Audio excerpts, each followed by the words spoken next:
مرحبا. شلونك؟ شو اخبارك؟ الحمد لله على سلامتك عمو. زين انا الدكتور جوان. كويس بابا؟ انت واعية والحمد لله عم تقدري الامور.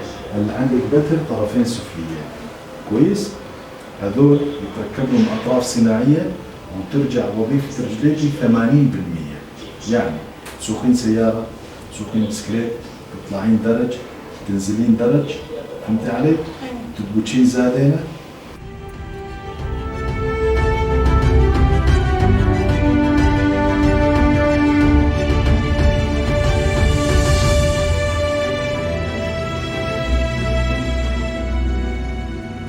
أنا أستشير أخصائي العلاج الفيزيائي والأطراف الصناعية. كنت بعد البتر دكتور خلص من العملية جراحي. في شيء اسمه وذنة، هذا لازم يخف مثل ما قال الدكتور بعد شوي.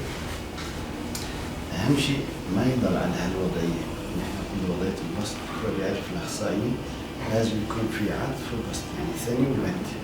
إذا ضليت هالوضعية تضل ممدود، مشكلة. تمام؟ راح نعلمك ايش تسوي، يوميا لازم تسوي هالحركات. نسوي شيء 20-30 مرة، كل ساعتين ثلاثة.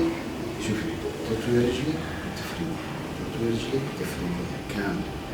مثل الهلال الأحمر نعتبرك أمانة برقبتنا، وإيش ما يتزنك نحن مثل الهلال الأحمر الكردي رح نتصرف ونستمر لنوصلك لبر الأمان، ليصير عندك رجلين مثل زملائك مثل أصدقائك، تقومي تشوفي حياتك. فنحن الهلال الأحمر الكردي رح نستمر بهذا الشيء. لا تفكري أنت لحالك لوحدك، نحن أهلك، نحن عائلتك.